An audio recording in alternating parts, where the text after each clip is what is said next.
This conference will now be recorded. बुधवासरः अथवा सौम्यवासरः माघशुद्ध अष्टमी भीष्माष्टमी इति लोके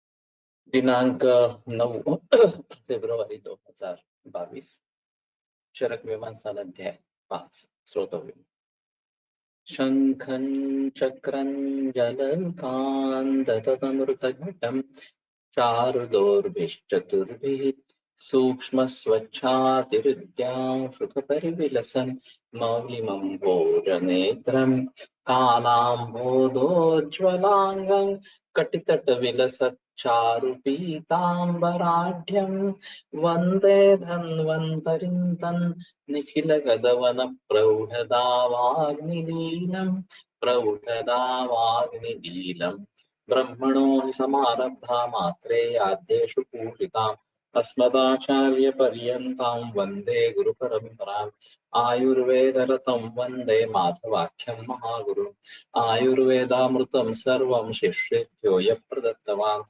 द्रष्टाज्ञानी दृष्टकर्मा कृतकर्मा तथैव च अध्यापको विश्वश्रेष्ठो महान् संशोधकस्तथा गुणैरेतैः समुदितैः यत्कार्यं प्रतनोति सः समृद्ध्यर्थं हि कार्यस्य वयं नु प्रयतामहे सरस्वत्यै नमो यस्याः प्रसादात् पुण्यकर्मभिः बुद्धिदर्पणसङ्क्रान्तं जगदध्यक्षं ईक्षते आत्रेयं प्रथमं वन्दे आयुर्वेदजगद्गुरुम् आयुर्वेदामृतं सर्वं गृहीत्वा हि सुरेश्वरात् अग्निवेशादिकेभ्यो यत् प्रयच्छत् मुनिसत्तमः प्रथमं तन्त्रकर्तारम् अग्निवेशं नमाम्यहम्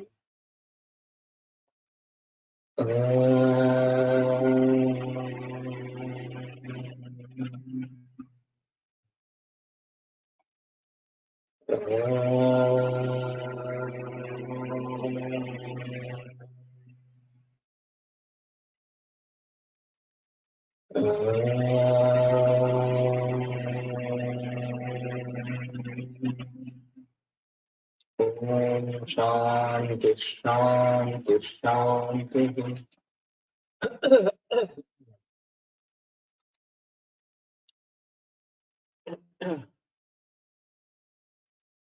विविधाशितपीति रसादीनां यदौषधं रसादिस्रोतसां कुर्यात् तत् यथास्म उपक्रमः। तो रसादि स्रोतसों के बारे में और विविधाशितपीति अध्याय 28वां चरक में जो लिखा गया है उसी के आधार पर चिकित्सा करनी है। इस प्रकार से मूत्रविट स्वेदवाहानां चिकित्सा मौत्रकुर्चिति तथा तिसारेकी कार्या तथा ज्वरचिकित्सा। मूत्रविट और स्वेदव स्रोतस की चिकित्सा के लिए मूत्रकुर्चकी तथा अतिसारिकी तथा ज्वर चिकित्सकी इस प्रकार से करनी है। तो ये तीनों जो है वो वास्तव में बहिर्मुख स्रोतस इस प्रकार से है जिसमें मनोभाव शरीर से बाहर निकलने वाले इस प्रकार के हैं। तो मूत्र के बारे में मूत्र कुर्छ की चिकित्सा करे ये एक अहम मुद्दा इसमें है जिसके बारे में शायद सोचा नहीं गया है, खास करके किडनी फेलियर के जो पेशेंट है। चंद्रप्रभा का बहुत सारे लोग प्रयोग करते रहते हैं, मैं भी करता रहता हूँ। हरित कैदी चूर्ण करके एक जो योग है वो भी प्रयोग करता हूँ। लेकिन उसके बावजूद अन्य भी इस प्रकार से शायद योग ढूंढने पड़ेंगे तो कुछ चिकित्सा से, और ये मूत्र के संबंध में महत्वपूर्ण इस प्रकार के रहेंगे। तथापि सारी की कार्य पुरुष वह स्रोतस के बारे में अतिसार चिकित्सा जो है वो करनी है। उसमें दोनों तरीके से है, एक अपिचात्मानुगुणता शूलस्थैमित्य कारिणी प्राणदा प्राणदा दोषे विभक्ति संप्रवर्तन। अतिसार है तो भी हद की देनी है ताकि विरेचन हो जाए और अवरोध दूर हो जाए इस प्रकार से। और वैसे सामातिसार है, निरामातिसार है, तो उसके अनुसार चिकित्सा अलग अलग इस प्रकार की करनी है। तो ये बात ध्यान में रखते हुए मूल उसमें अतिसार अतिसारो विष्णु भवति आमाशयान्वय होता है, ये एक इसमें अर्थ होता है। और वातजेपि अस्मात् प्राक्तस्मिन् लङ्घनमिदं, तो वातज अतिसार में भी शून्य लंघन करती सरकार का है।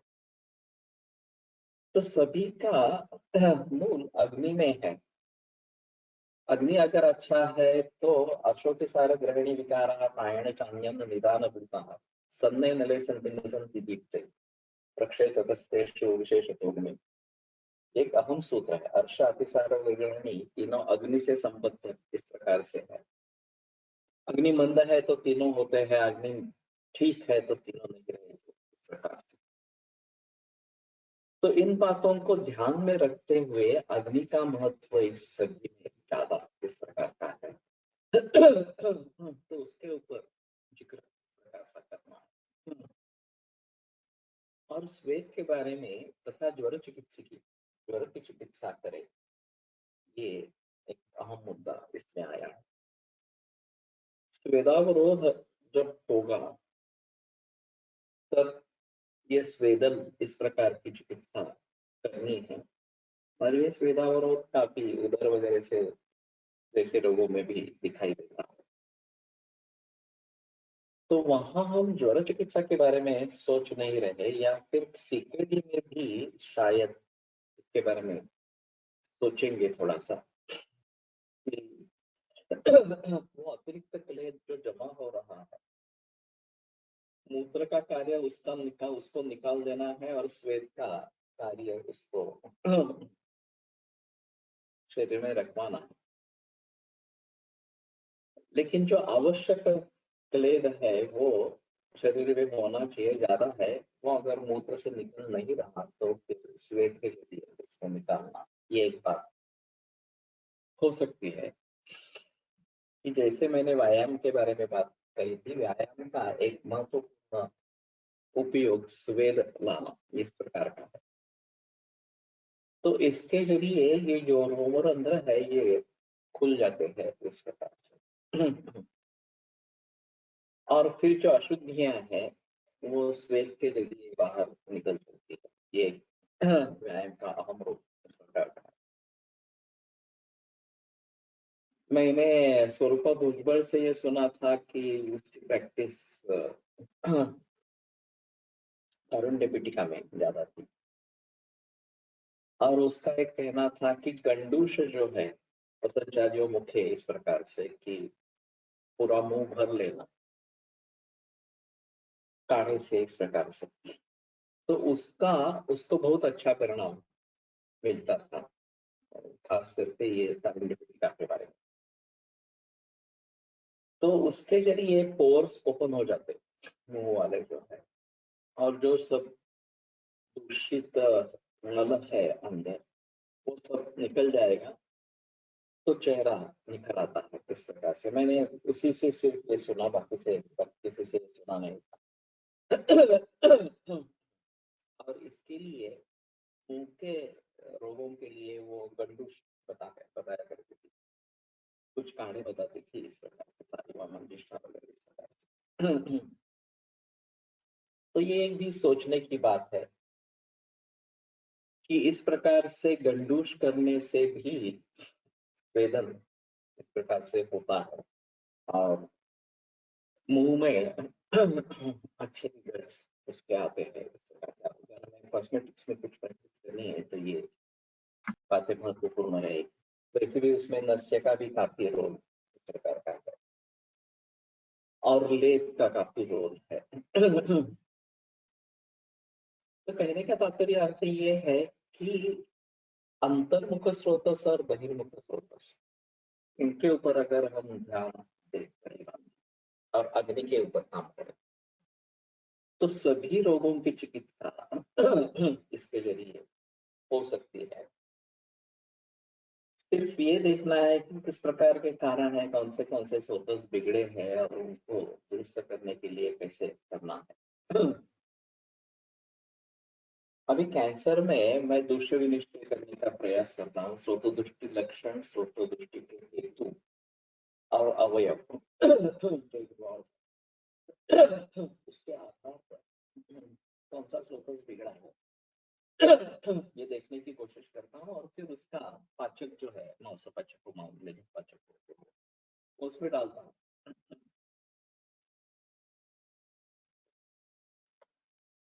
लेकिन ये जनरलाइज स्टेटमेंट इस प्रकार की हो जाएगी। अगर हमें हर मरीज की स्पेसिफिक ट्रीटमेंट करनी है तो गहराई में जाकर सोचना पड़ेगा। और संक्षेपतः क्रिया व निदान परिवर्जनम ये तो मुद्दा है ही कि कारण कौन कौन से है उनको ढूंढना, उनको दूर करना, ये एक अहम मुद्दा इसमें रहेगा। और फिर हेतु विपरीत चिकित्सा भी कर सकते हैं, वो एक अहम मुद्दा इस प्रकार का रहेगा। और फिर दूसरे विनिश्चय करके इसके बारे में सोच सकेंगे।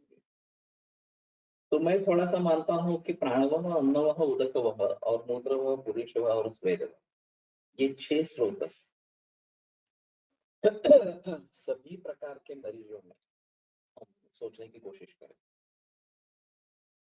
क्योंकि एक एंट्री पॉइंट है, वहां कुछ गड़बड़ है क्या, बीच में जो पाचन की कंसेप्ट है, सार्वपित्त विभाजन होना है और सार्वपित्त विभाजन होने के बाद मल निकल जाना चाहिए। इसमें कुछ गड़बड़ है क्या, या मल अच्छी तरीके से बन नहीं रहे, ऐसी स्थिति है क्या? तो ये शायद प्राण उदकम और मूत्र पुरुष और स्वेद, मूत्र पुरुष अतिसार और ज्वर चिकित्सा, इनके आधार पर कुछ मैट्रिक्स अगर हम तैयार करेंगे कि ऐसी स्थिति है तो ये देना है, ऐसी स्थिति है तो ये देना है, इस प्रकार से। और त्रिस्कंधात्मक अप्रोच रखिए कि कारण क्या है, लक्षण क्या दिख रहे हैं, बीमारी कौन सी है, रोग कौन सा, अवस्थाएं किस प्रकार की है, और फिर इनमें से प्राणव स्रोत से, अन्नव स्रोत से और उदकव स्रोत से किन किन द्रव्यों का प्रयोग करना है, या फिर मूत्र पुरुष और स्वेद के लिए औषधियों का प्रयोग करना है, ये अगर भली भांति सोच सकेंगे तो किसी भी प्रकार के मरीज में ट्रीटमेंट दे सकेंगे, चाहे वो कैंसर हो या और कोई बीमारी इस प्रकार। तो ये थोड़ा आसान होगा। इसमें बीच वाला जो हिस्सा है, रस से लेकर शुक्र तक, उसको भी देखना है। मैं ऐसा नहीं कहता कि सिर्फ ये पॉइंट और एग्जिट पॉइंट को देखो, वो भी देखना है, लेकिन ये पहले महत्वपूर्ण है। और फिर अगर आपको स्पेसिफिक किसी स्रोत दृष्टि कारण लक्षण दिखते हैं तो उसके बारे में अलगता से सोचना है, या उस हमारी दवाइयों के साथ उसका प्रयोग करना। तो स्रोतोमयम पुरुष, ये पुरुष स्रोतोमय इस प्रकार का है। और कोई भी भाव शरीर में स्रोतस के बिना निर्माण नहीं होता। तो ये सबसे अहम मुद्दा, चाहे वो मैलिग्नेंट ट्यूमर हो, चाहे वो बिनाइन ट्यूमर इस प्रकार का हो, स्रोतस के बगैर निर्माण पॉसिबल इस प्रकार का नहीं है। तो स्रोतस को भली भांति समझेंगे तो काफी रोगों की चिकित्सा कर पाएंगे, सभी प्रकार के रोगों की चिकित्सा कर पाएंगे। और इसके आधार पर एक निदान और चिकित्सा का ढांचा बन सकता है। तो मेरी नई संहिता में मैं इसके बारे में जरूर जिक्र करूंगा कि कोई भी बात छूटे नहीं, सभी ध्यान में रखे। और खास करके अग्नि के बारे में तो सोचना ही है। और जो हमारी कमी है, प्राणवायु स्रोतस के बारे में हम ज्यादा सोचते नहीं, वो भी सोचना है। ये एक तो अहम मुद्दे इसमें रहेंगे, तो आगे अच्छे बढ़ सकेंगे। तत्र श्लोकाः त्रयोदशानां मूलानि स्रोतसां दृष्टिलक्षणं सामान्यं नाम पर्याय कोपनानि परस्परम्। तो त्रयोदश श्रुतस्य मूलस्थानं दृष्टिलक्षण सामान्य लक्षण पर्याय कोपनानि परस्परम्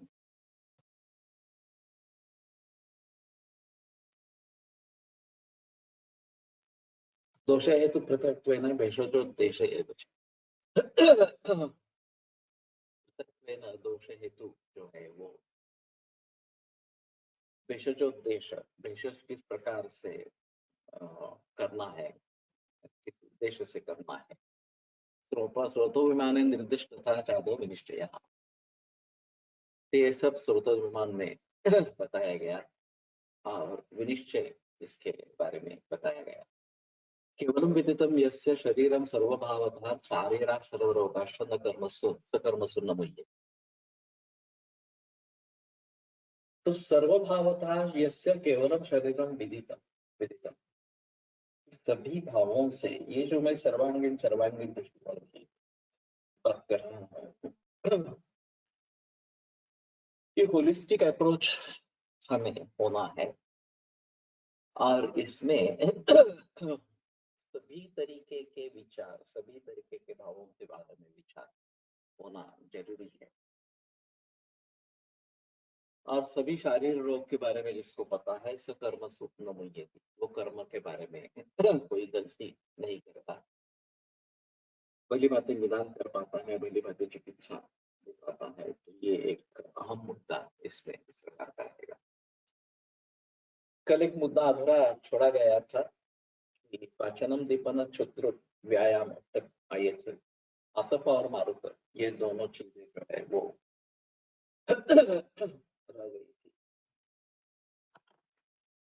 तो इसके बारे में ज्यादा बहस तो ग्रंथ में है नहीं। आतप के बारे में अभी विटामिन D3 डिफिशियंसी का बोलबाला चल रहा है और सभी किसी भी व्यक्ति में ये परीक्षण करेंगे, काफी महंगा है और इसलिए लोग समझते हैं कि परीक्षण करने के बजाय विटामिन D सप्लीमेंट देते रहना ये बेहतर ऑप्शन है इस वजह से। लेकिन ऐसे ही सप्लीमेंट लेते रहेंगे तो वो अगर बढ़ जाता है तो वो भी टॉक्सिक है। और विटामिन D3 का सोर्स सूर्य ही है। एक कुछ बरस पहले में एक व्याख्यान हुआ था, मैं कभी जाता नहीं, उस समय कैसे गया मुझे भी मालूम नहीं, लेकिन मैंने वो लेक्चर अटेंड किया था। एलोपैथी के कुछ कोई डॉक्टर थी और वो जोर जोर से चिल्ला रही थी कि भारत जैसे देश में जहाँ सूर्य प्रकाश इतनी बड़ी मात्रा में उपलब्ध है, वहां विटामिन D3 की डेफिशिएंसी हो ही कैसी सकती है। तो ये तो स्पष्ट है कि हो रही है। और फिर उसका कारण क्या होगा? तो उसका कारण खेती में है, खास करके गोपालन में है। पुराने जमाने में देसी गायें होती थी, वो तो धूप में टहलती थी और उनके चमड़े के नीचे विटामिन D3 तैयार हो जाता था और दूध और उसके प्रोडक्ट्स के जरिए हमें मिलता था।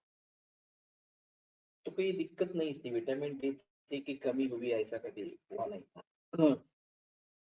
वैसे जर्सी गाय आ गई, उनको तो धूप बिल्कुल सहन नहीं होती है, तो उनको एक शेल्टर के नीचे रखना पड़ता है। और संशोधन ये कहता है कि अगर गायें टहलती है तो उनका दूध कम हो जाता है। ये तो जाहिर है कि व्यायाम होता है उनका, तो दूध कम हो जाता है। अब इनका मतलब, आधुनिक डेयरी का मतलब तो सिर्फ पैसे कमाना, इतना ही है, बाकी कुछ है ही नहीं उद्देश्य। तो अगर दूध कम होता है तो कैसे टहलने देंगे? नहीं टहलने देंगे, तो शेड लगा के उसमें उसको बिठा देंगे, खाना आता रहता है, वो खाती रहती है, मिल्किंग मशीन है उसके जरिए दूध निकाला जाता है। नेदरलैंड्स ये यूरोपियन कंट्रीज का सबसे बड़ा देश है दूध और दुग्ध उत्पादन के लिए। और रानडे सर ने एक बार बात बताई थी कि 800 गायों का फार्म एक कपल मैनेज करता, तो 800 गायें और एक कपल, ये कैसे हो सकता है? तो सभी चीजें मैकेनाइज्ड है। ये कभी गायों के पास जाते भी नहीं है, कोई संबंध नहीं है गायों के पास। वो कंट्रोल रूम में बैठे 800 गायों के सभी कंट्रोल्स वहां पे सामने दिखते हैं। और अगर कहीं कुछ गड़बड़ी हो, खाना ठीक ढंग से जा नहीं रहा हो, या दूध अच्छे तरीके से आ नहीं रहा हो, जो भी कुछ प्रॉब्लम, वो कंप्यूटर इंडिकेट कर देता है कि यहाँ प्रॉब्लम। तो फिर टेक्नीशियन को कॉल करना और बताना ये 450 नंबर की गाय के बारे में है, तो वो जाकर ठीक कर देता। अब ये तो पूरा मैकेनिकली प्रोसेस हो गया। हमारे घर में गाय हमारे कुटुंब का, परिवार का एक हिस्सा होती है, हमारे एक परिवार के सदस्य होती है। बाकी लोगों की जैसे हम परवाह करते हैं या देखभाल करते हैं, उसी प्रकार उसकी परवरिश होती है। और बूढ़ी होने पर भी उसको बेचा नहीं जाता। मैंने सुना था कि बूढ़ी हो गई तो क्या मूत्र और पुरुष तो मिलता है उसका, दूध नहीं मिलता है, ठीक है, या प्रोजोत्पादन नहीं करती है, फिर भी पुरुष और गोमूत्र ये तो मिलता रहता है। तो ये प्यार दुलार कहाँ, और ये इस प्रकार का मैकेनाइज्ड अप्रोच कहाँ, ये दोनों में काफी अंतर इस प्रकार का है। और फिर उसमें जो बैल निर्माण होता है, उसका कोई तो मतलब नहीं होता, क्योंकि इनको जिससे वीर्य पाना है बैल बैल का, वो अलग तरीके से रखे जाते हैं, इनको बड़ा किया जाता है, हार्मोन देते हैं, और फिर वीर्य एक्सट्रैक्ट करते रहते हैं ताकि वो आर्टिफिशियल इंसेमिनेशन से गायों को गर्भार करे इस प्रकार से। तो उस बैल का कुछ मतलब नहीं रहता, तो ये तुरंत स्लॉटर हाउस भेजा जाता है जन्म के बाद, और एक डिलीशियस डिश बन जाती है, होटल में अच्छी तरीके से खाई जाती है। अब जिसका बछड़ा इस प्रकार से छीना गया है, वो गाय रोती रहती है, क्योंकि उसको समझ में ही नहीं आता उसका बच्चा कहाँ गया। जन्म तो दे दिया बच्चे को, लेकिन बच्चा कहाँ गया। और इनको कोई संबंध नहीं है, वो रो रही है, इसकी मानसिक स्थिति बिल्कुल अच्छी नहीं है, दूध कलेक्ट किया जा रहा है, बॉटल में भरा जा रहा है, बेचा जा रहा है, कोई संबंध नहीं। तो एक साइंटिस्ट ने इसके ऊपर पेपर पढ़ा कि हार्मोनल इम्बैलेंसेस जो अभी हो रहे हैं,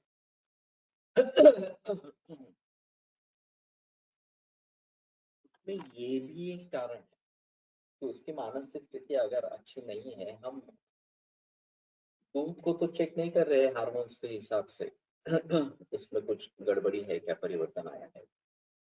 और वैसे जब हार्मोन्स देते हैं गायों को या वनस्पति पेड़ पौधों को, वहां भी कहाँ सोचते हैं कि इसका क्या असर होने वाला है। हम इतना ही सोचते हैं बस इससे उत्पादन बढ़ेगा, आकार बढ़ेगा, पैसे ज्यादा मिलेंगे, और उसके लिए लगने वाला पैसा कम है, खर्चा कम है, तो खर्चा कम और मुनाफा ज्यादा। तो ये सबसे अच्छा कमर्शियलाइजेशन हो गया, कारपोरेट सेक्टर में सब चला गया, अब सिर्फ मुनाफा कमाना इतना ही उद्देश्य रह गया। अब मैं तो मानता हूँ कि हमें इन सभी के बारे में जानकारी ही नहीं है, ये सबसे बड़ी मुसीबत है। तो फूड डॉट इंक करके आईएनसी एक डीवीडी अमेजोन पर उपलब्ध है, मुझे एक मरीज ने भेज दी थी। तो सुअर मारने का कारखाना अमेरिका में है, 32,000 सुअर हर रोज मारने की उसकी क्षमता है। तो कितने बड़े पैमाने पर इस प्रकार की फूड इंडस्ट्री बढ़ गई। और इतना कमर्शियलाइजेशन हो जाने के बहुत सस्ते दाम में बेच सकते हैं, तो कोई जो रिटेलर है, छोटे छोटे व्यावसायिक है, वो टिक ही नहीं पाते। नहीं, ये जो जिस दाम पर ये बेचते हैं उस दाम पे कोई भी बिक नहीं पाए। चाइना में भी यही हाल है। चाइना में मास प्रोडक्शन है, फिर भी क्वालिटी अच्छी है, तो सबसे सस्ता माल चाइना का ही आता है। ये स्ट्रेटेजिक है।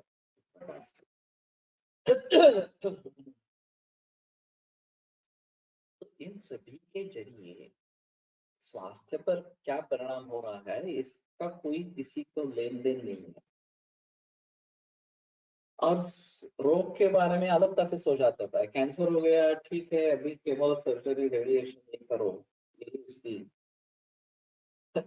उस समस्या का हल है। इस प्रकार से समस्या कैसे निर्माण हो रही है इसके बारे में तो कुछ देखना ही नहीं है, कारण ढूंढने ही नहीं है इस प्रकार से। तो ये बड़ी अजीब स्थिति है।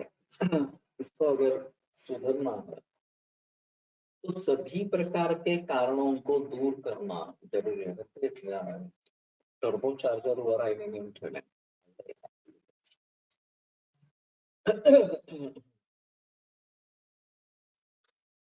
तो कारणों को ढूंढना है, कारणों को टालना है। कार्यकारण भाव ये किसी भी शास्त्र का पाया होता है, मूल होता है। अगर कार्यकारण भाव ही नहीं रहा तो शास्त्र कहने के लायक ही नहीं है। अपने कोई देखता है, लेकिन दुर्दैव से उसको शास्त्र माना जाता है। आयुर्वेद शास्त्र है या नहीं है ये हम सोचते रहते हैं। तो कहने का तात्पर्य अर्थ है कि विटामिन D3 की डिफिशियंसी जर्सी गाय के जरिए हुई है। फिर से अगर देसी गाय का प्रचलन बढ़े और वो धूप में टहलती रहे तो जो दूध घी वगैरह हमें मिलेगा उससे इसकी आपूर्ति हो जाएगी विटामिन D3। अब अमेरिका में जब एफडीओ को पता चला कि दूध जो है वो बिल्कुल D3 है ही नहीं उसमें, तो उन्होंने बता दिया कि ये डिफिशियंट है अभी, तो उसमें ऊपर से विटामिन D3 डालो। फिर भी डेफिशिएंट क्यों है ये कोई सोचने का तरीका ही नहीं है इस प्रकार से। तो ये अगर बात है तो देसी गाय का प्रचलन बढ़ाना यही उस समस्या का वास्तव में हल है। लेकिन ये जो डेयरी इंडस्ट्री वाले हैं वो और भी होशियार। जो मरी हुई गायें हैं उनकी चमड़ी को अगर धूप में फैला देते हैं, धूप में रखते हैं, तो उसके नीचे फिर भी विटामिन D3 तैयार हो जाता है और ये सबसे सस्ता है। तो इस प्रकार विटामिन D3 को कलेक्ट करके वो दूध में डाल रहे हैं, fortified fortified with vitamin D3। बीच में ये डालडा भी आता था वनस्पति की, उसमें भी विटामिन A और D ऊपर से एडेड है, इस प्रकार से कहते हैं। अब ये करने की नौबत क्यों आ रही है, ऊपर से डालना इस प्रकार से नौबत क्यों आ रही है, कोई सोच ही नहीं रहा इसके बारे में। और हाइड्रोजनेटेड ऑयल को इस प्रकार का वनस्पति घी बताना, वास्तव में घी से कोई संबंध नहीं है, सिर्फ घी जैसा दिखता है, इतना ही है।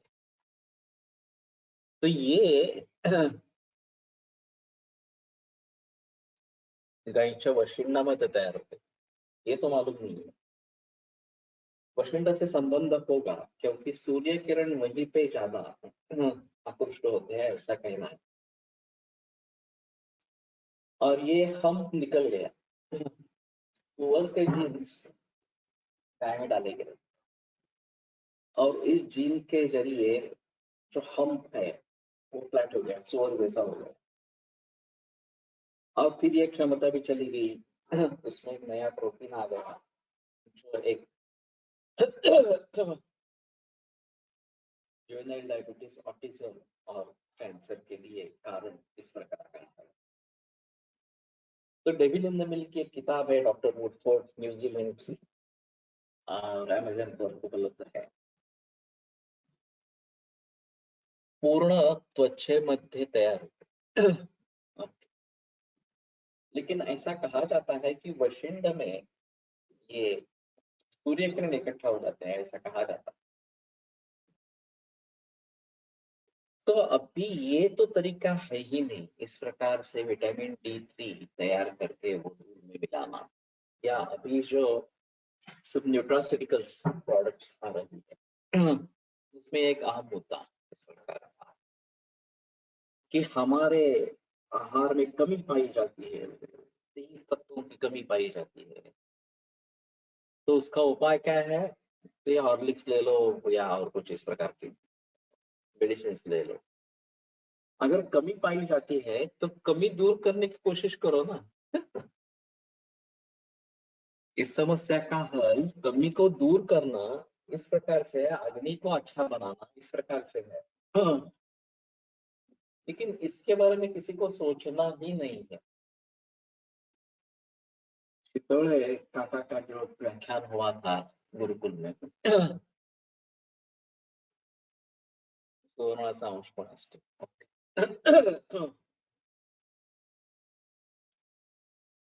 कि पानी खराब हो रहा है, पानी खराब, तो इसलिए क्या करना है, तो आरओ वाटर वगैरह वगैरह, फिल्टर आरओ वाटर वगैरह। मूल रूप से कोई देखना नहीं चाहता पानी क्यों खराब हो रहा है। ये इंडस्ट्रियलाइजेशन के लिए है कि हमारे सैनिटेशन अच्छा नहीं है, इसके लिए है। मैला हम नदी में छोड़ रहे हैं, इसके लिए है।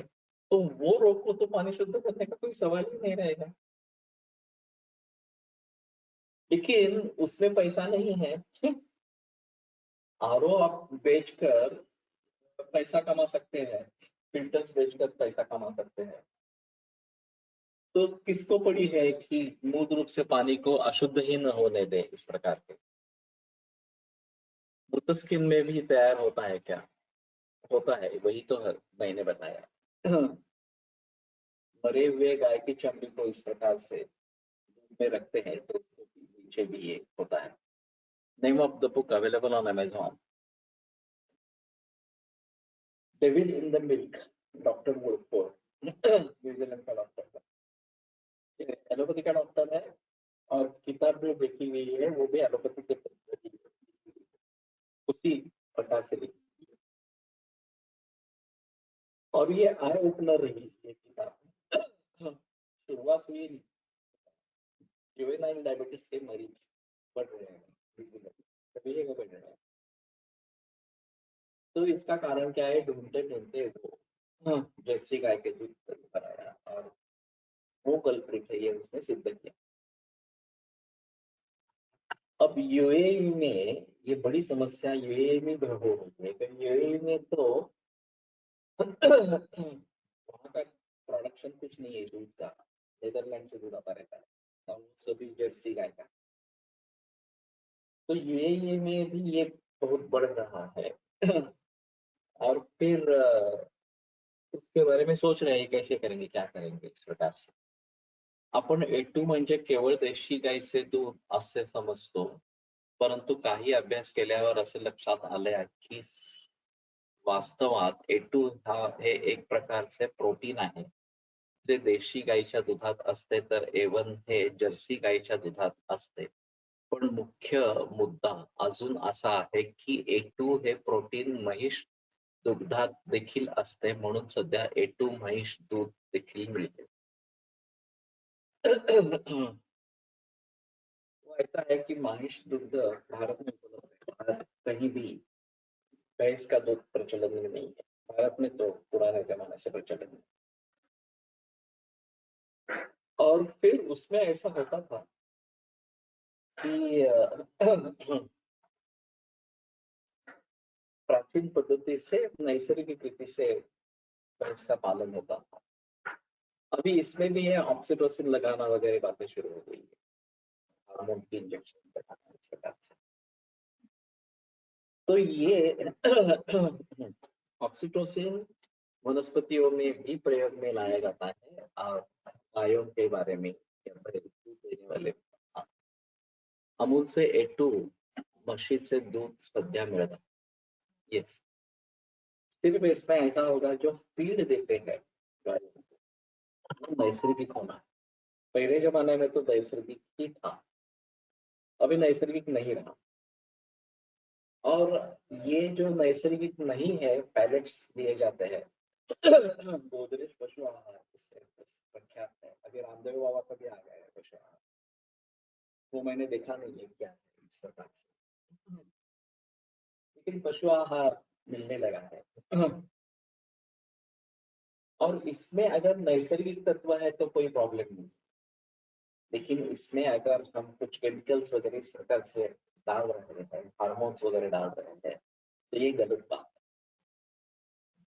और इससे तात्कालिक परिणाम मिलता है, दूध में बढ़ोतरी होती है, ये भी बात सही है। मुझे भी ये सुझाव मिला था कि गोदरेज के पैलेट्स डालो हमारे गायों के लिए, मैंने ना कर दिया। और पारंपरिक जो है वही दे रहे हैं। लेकिन पूरा समाज तो इसी में जुड़ गया है। और ये आसान है, डायरेक्ट मुनाफा मिलता है, बढ़ता है, तो इसके बारे में सोचना जरूरी इस प्रकार। अब देसी गायों में गीर का प्रचलन बढ़ गया है क्योंकि वो सबसे ज्यादा दूध देती है। खिलार वगैरह जो हमारी है वो तो 1.5-2 लीटर से ज्यादा दूध नहीं देती। फिर हार पारकर वगैरह इस गाय के बारे में भी सोच रहे हैं, कवड़ा वगैरह ये भी है।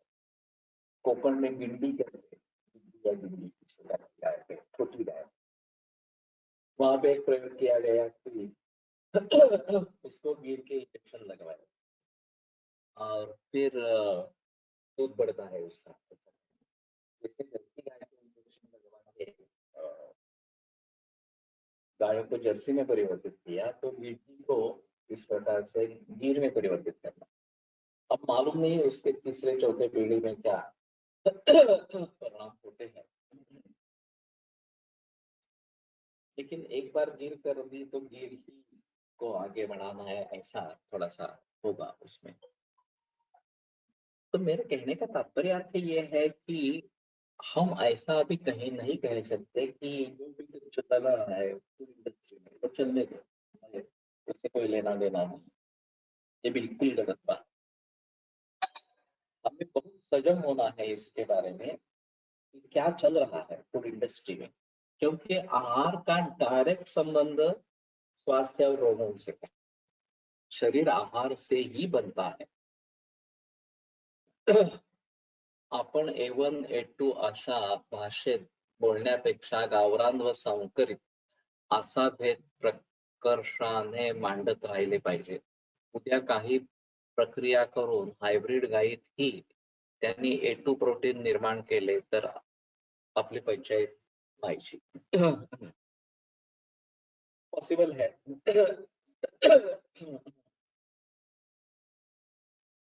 तो जर्सी गाय का संकर नहीं करना है, विदेशी गायों का संकर नहीं करना है, ये सबसे आम है। हमारी जो देसी गाय है कोई भी हो, वो हमें अच्छी इस प्रकार की रहेगी। और जब ये डबल क्रांति हो गई, ऑपरेशन मिल्क ब्लड, तो जहां ये 2 लीटर दूध देती थी वो 30 लीटर दूध देने लगी जर्सी गाय होने पर, तो कॉल्ड मिल्क।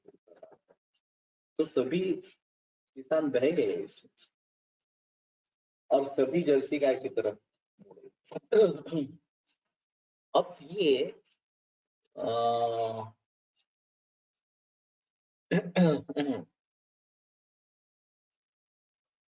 इसको फिर से रिवर्ट करना है, फिर से देसी गाय का उत्पादन बढ़ाते रहना है।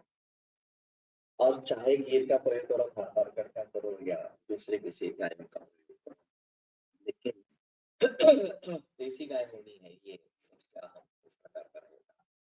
और हमें फूड इंडस्ट्री के बारे में जानकारी होनी ही है, ये एक सबसे महत्वपूर्ण है। स्वस्थ वृत्त को बहुत ज्यादा महत्व देना चाहिए। अभी हमारे सिलेबस में स्वस्थ वृत्त का एक विषय है और स्वस्थ वृत्त में एमडी करते हैं लोग, उनके लिए तो ये पूरा मॉडर्न का जो प्रिवेंटिव मेडिसिन ये जो है वो सिखाया जाता है और काफी बड़ा है इस प्रकार से। लेकिन फिर भी हमारा स्वस्थ वृत्त बहुत बेहतरीन इस प्रकार का है। और मैं नई संहिता में मैं थोड़ा सोच रहा हूँ कि स्वस्थ वृत्त के अध्यायों की संख्या ज्यादा हो। अभी ये दिनचर्या, ऋतुचर्या, वेगावरोध और आहार, इन तक ये स्वस्थ वृत्त सीमित होता है। तो अभी रहन सहन की बातें भी बदल गई है का। वास्तुशास्त्र के बारे में कोई लिखता नहीं है, हमारे यहाँ कुछ निर्देश उसके बारे में है। प्रागदक्षिण शिरः पादो पूर्वाणो गुरुं प्रति वगैरह इस प्रकार के कुछ निर्देश वास्तुशास्त्र की गई है। लेकिन रहन सहन की बातों को लेकर मोबाइल टावर्स तक वगैरह सभी के बारे में हमें सोचना पड़ेगा।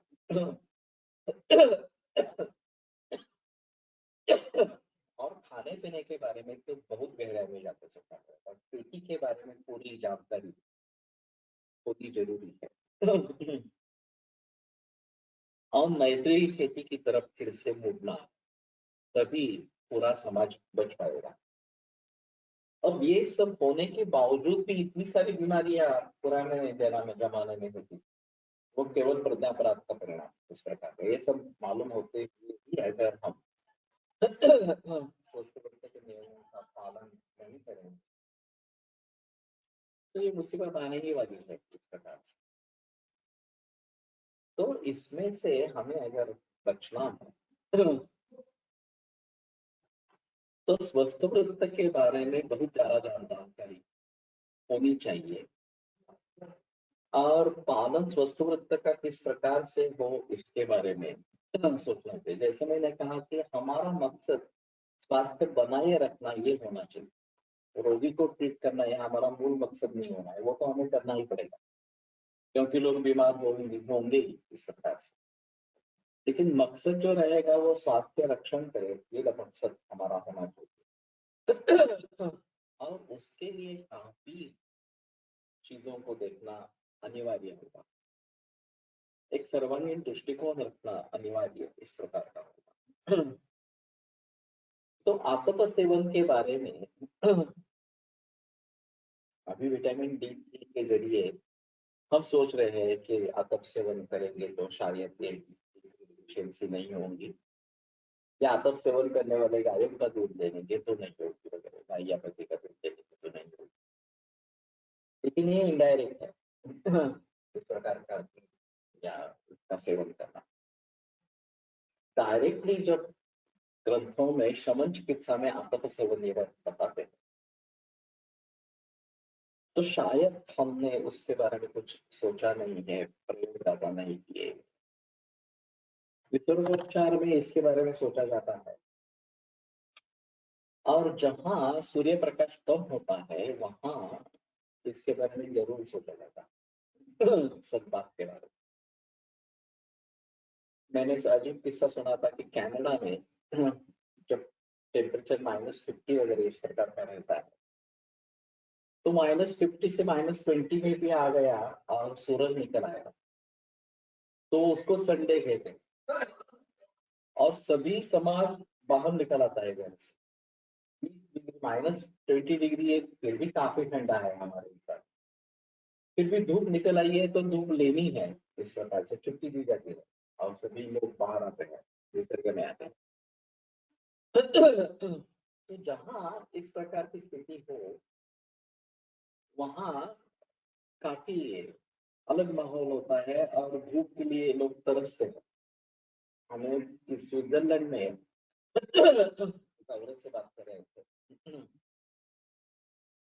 उसने कहा कि from where you are, India, where in India, ऐसे पुणे। तो वो पुणे मालूम नहीं था उसको। मैंने कहा नियर टू मुंबई। तो वो एकदम आश्चर्यचकित हो गई और बड़ी आनंदित हो गई। Mumbai 35 degree Celsius, what a nice temperature. तो हम हंसने लगे कि 35 डिग्री हमारे लिए भी बहुत ज्यादा है। और तो बोले कि हमारे यहाँ ये टेम्परेचर कभी होता ही नहीं है, ज्यादा से ज्यादा 16, 17, 20, इसके आगे ऊपर टेम्परेचर जाता ही नहीं है, और माइनस चला जाता है, आमतौर पर माइनस ही रहता है इसमें। तो जिसको जो मिलता नहीं है उसके लिए उसके मन में ये चाहिए, इस प्रकार की बात होती है। तो शायद जहाँ ठंड ज्यादा है वहाँ ऑक्टोपस सेवन जब मिले तब उसका सेवन करा, तब जब बिल्कुल सेवन करें। हिमाचल प्रदेश या फिर हिमालय के यहाँ इसका महत्व ज्यादा होगा, ऑक्टोपस सेवन का महत्व ज्यादा होगा, और ये नैसर्गिक स्रोत है।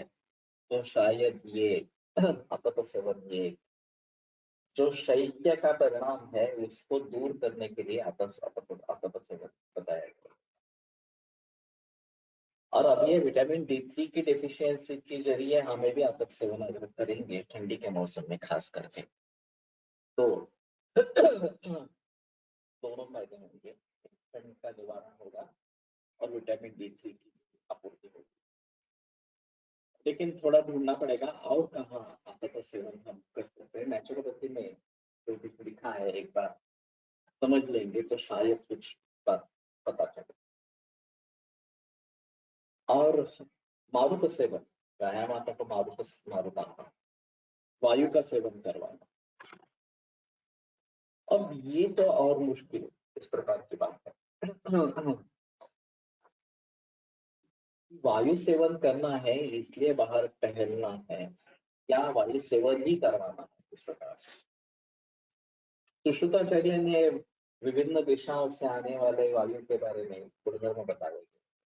मारुतो नैरुतो सुखा और इस प्रकार के भी रेफरेंसेस हैं। तो उनको ध्यान में रखते हुए मारुत सेवन कब करना है, कैसे करना है, इसके बारे में सोचना पड़ेगा। जनरल वायु सेवन इस प्रकार का नहीं होगा। और अगर अपतर्पण करने की जरूरत है, संतर्पण ज्यादा इस प्रकार का हुआ, तो पृथ्वी जल वाले महाभूत संतर्पण करने वाले और वायु आकाश और तेज ये महाभूत अपतर्पण करने वाले इस प्रकार। तो उन बातों को ध्यान में रखते हुए अपतर्पण की आवश्यकता है, तो वायु का सेवन ये बात हो सकती है। अब घूमने के लिए जाते हैं संक्रमण करके तो वायु सेवन होता है, बच्चा को होता है इस प्रकार से, और सांस भी लेनी पड़ती है, व्यायाम हो जाता है, काफी फायदे उसके मिलते हैं।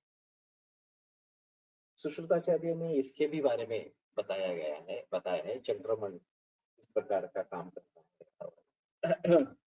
उसको ध्यान में रखते हुए हमें ये सुझाव देने हैं। अभी डायबिटीज के बारे में, संक्रमण के बारे में बात की जाती है, और मिनिमम 45 मिनट्स ए डे अथवा 200 मिनट एक हफ्ता सप्ताह में संक्रमण होना है, और ये ब्रिस्क वॉकिंग होना है ऐसा बताते हैं। तो 10 मिनटों में 1 किलोमीटर इतना जल्दी चलना, और फिर 4.5 किलोमीटर इस प्रकार का हो जाता है। आफ्टर कोविड एक खाणाऱ्यांची संख्या वाढली आहे, पूर्वी न खाणारे खायला लागले, एक सेवन कितपत योग्य प्रोटीन सोर्स हो, शाकाहारी व्यक्तींना सुद्धा एक खायला लावतात। अभी ये सब इंडस्ट्रियलाइजेशन है, और इसमें एक अहम मुद्दा इस प्रकार का ये तो हार्मोनल प्रोडक्ट, अभी जो अंडों का प्रचलन है वो तो नेचुरल अंडा नहीं, तो उसमें से कोई जीव निर्माण नहीं होता, और उसके लिए उसको शाकाहारी माना जाता है। और फिर कोई भी व्यक्ति खा सकता है, कोई प्रॉब्लम नहीं है। लेकिन बेसिकली ये हार्मोनल प्रोडक्ट ही है, इनको हार्मोन दी जाती है और उसके जरिए इस प्रकार से ये अंडे निर्माण होते हैं। ये गलत ही है, नहीं सेवन करना है। अभी हम हार्मोनल इम्बैलेंस की बात करते हैं। हार्मोनल इम्बैलेंस का एक महत्वपूर्ण विला है कि अंडे खाना, ये है, इसके बारे में सोचते नहीं।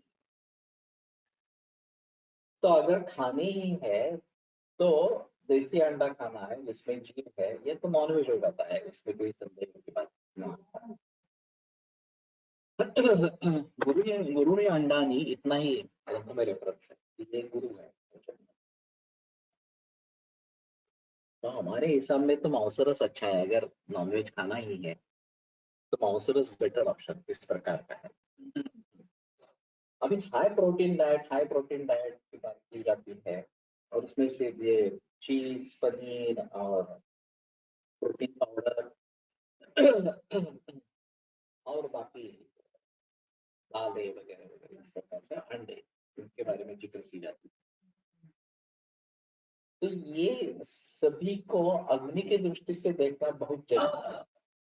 वो सोचा नहीं जाता पचन क्षमता कैसी है, उसकी आदतें क्या है, किस प्रकार का अन्न उसको साथ में है, और फिर जाति, धर्म, इसका भी एक इम्पैक्ट होता है। तो ये उसके मुताबिक उसको सूट होने वाला है, नहीं होने वाला है. चंद्रमान कुटिलन गत्वा गमनम असे डल्हण म्हणतो म्हणजे नक्की काय काय अध्वत सरळ चालणे असा अभ्यास आहे. ये रेफरेंस देखना पड़ेगा, सुश्रुत के उसी संक्रमण के ही नीचे है ये रेफरेंस या किसी दूसरे जगह है.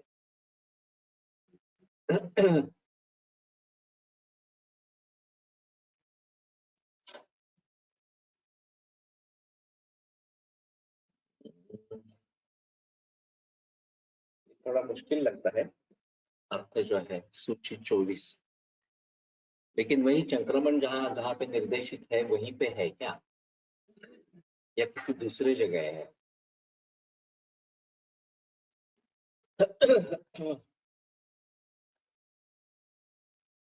अब ये वारी चलते हैं, डिग्री चलती है, त्याच ठिकाणी आहे. एक बार देखता हूँ कुछ कल्याण का मत सोचने लायक है या नहीं है इस प्रकार से. तो इसमें दिंडी चलती है तो राधा कृष्ण, गोपाल कृष्ण वगैरह वगैरह इस प्रकार से अलग ताल होता है उसका, और पाँव इस प्रकार से टेढ़े रहते, सीधे चलते नहीं रहते. तो इसमें काफी अच्छा व्यायाम होता है, ये एक अलग चीज है.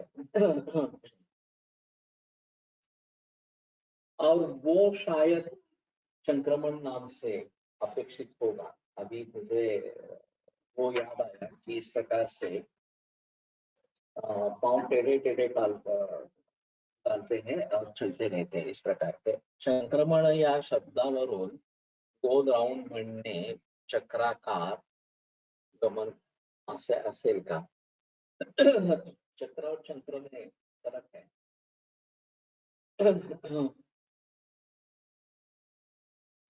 क्रमण ये मूल है, क्रम धातु है कहाँ पे, तो आगे जाना इस प्रकार से. चम ये तो उपसर्ग नहीं है, ये कुछ अलग ही पद में है इस प्रकार का. तो ये कैसे हुआ है, ये थोड़ा व्युत्पत्ति के दृष्टि से देखना पड़ेगा, मालूम नहीं है इस प्रकार से कुछ है तो. और चक्राकार गति से चलना ये अलग बताते हैं. जैसे कोलू होता है, तेल निकालते हैं, तो उसमें बैल की घानी होती थी और वो चक्राकार घूमता रहता था इस प्रकार से. अब ये सजा के रूप में भी दिया जाता था सावंतर को, इस प्रकार के तेल निकालने के लिए घानी पे लगाया जाता था इस प्रकार से. चक्र चक्कर म्हणा, मारणे हा शब्द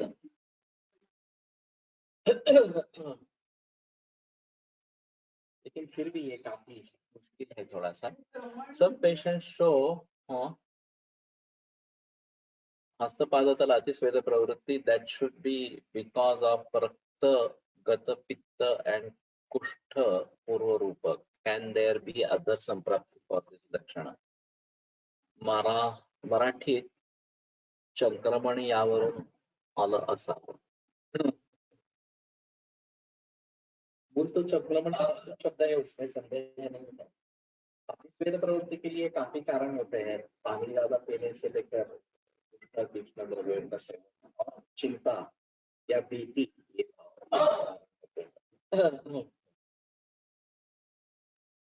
तो इन सभी बातों को ध्यान में रखते हुए अतिस्वेद के बारे में सोचना है.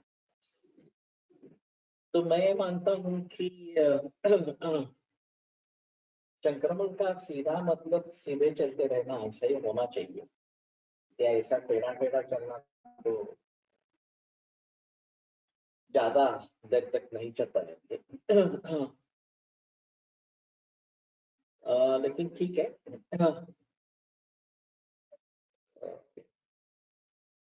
चलो धातु का भी है चलना इस प्रकार से. तो ये शायद सीधे घूमने के लिए चलने का प्रयोग होगा. लेकिन ठीक है, एक बार वो सुश्रुत का रेफरेंस देखेंगे. अगर उसमें कुछ पता चलता है तो उसके बारे में सोचेंगे.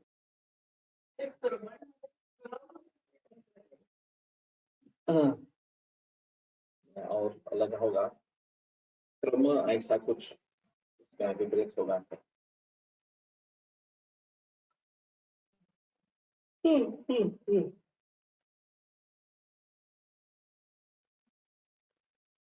एक चक्कर मारने, इसमें गोल चक्कर जनरली मारी जाती है क्योंकि हम जहां से निकले वहीं पे हमें वापस आते. तो ये थोड़ा सा चतुर्चंक्रमणम नाति पीड़ाकरम देह पीड़ाकरम तत् आयु में बल मैदान इंद्रिय बोधन कुटिल गत्वा परिभ्रमणम आपके शब्दकोश कुटिल वक्र आकार. हाँ, तो ये दल्लन में नहीं है. मुझे समझ में आ रहा था कि दल्लन में नहीं है. तो आपके के शब्दकोश में है तो ठीक है. कुटिल गति ये बात, और ये कुटिल मति के लिए भी प्रयोग मिला है. टोटली अर्थशास्त्र जो है कुटिल नीति है. तो वो सीधे जाने के बजाय ऐसे टेढ़े टेढ़े होते जाएंगे तो सामने वाले को पता नहीं चलेगा. ऐसा होगा.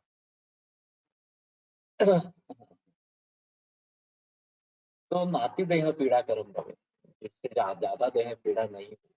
तो आयु में बल मेधा अग्नि प्रदम, वो आयु बल मेधा अग्नि प्रदम है. मेधा भी प्रदम है.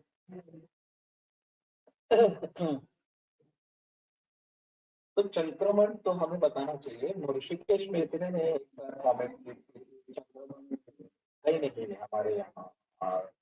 ये फालतू है, इसमें कुछ मतलब नहीं है, नहीं है. तो मैंने टोका था उसको. मैंने कहा था अरे ये तो सुश्रुत ने डायरेक्ट रेफरेंस है संक्रमण के बारे में, तुमने देखा नहीं. लेकिन वो फिर भी वही दोहराता रहा, नहीं संक्रमण से कुछ मतलब नहीं है. इस प्रकार से अगर हम ग्रंथों के आधार को ठुकराते रहेंगे तो ये बड़ी अजीब बात है. जिन लोगों को ये रेफरेंस मालूम नहीं होगा वो उसके बहका में आ जाता है, बहकावे में आ जाएगी.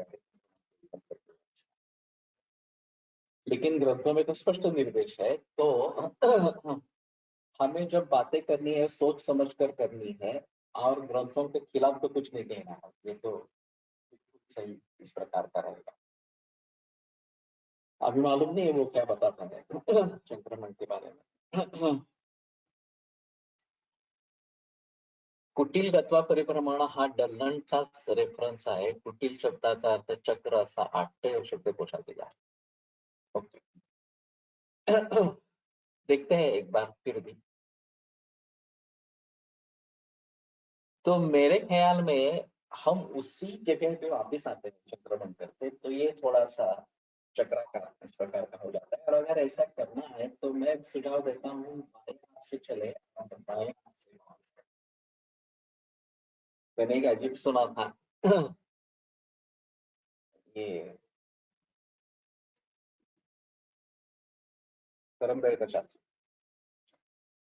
अष्टांग में पढ़ाने वाले थे, और वो और बिगड़े दोनों मिलके दोपहर में घूमने के लिए जाते थे सारस्वत और उल्टी प्रदक्षिणा करते। तो 2-3 बार मैंने देखा, तो मैंने टोका उनको कि ये आप इस प्रकार से मत घूमो, करना है तो प्रदक्षिणा करो सारस्वत में। उन्होंने तुरंत बात मान ली और दूसरे दिन से बदल दिया। तो ये बात ध्यान में रखनी है क्या।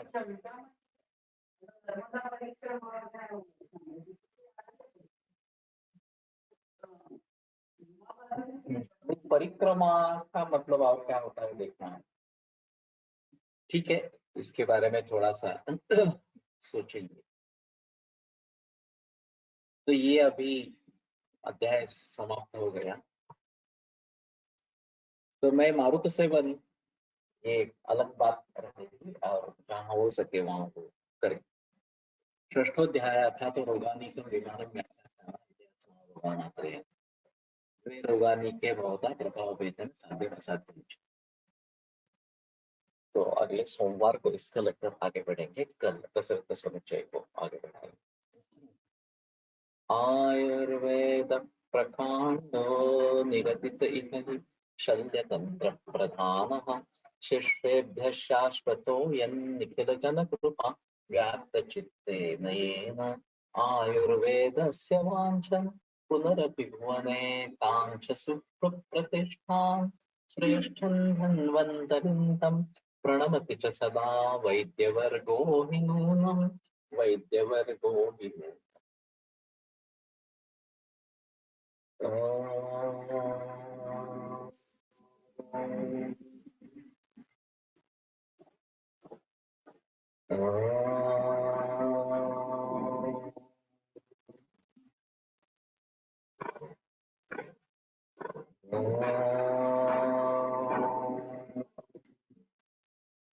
ओम शांति शांति शांति। आज दोपहर पातंजल योग सूत्र वाचन होगा। अभी तो भूमिका ही पढ़ रही है, उसका पठन करेंगे।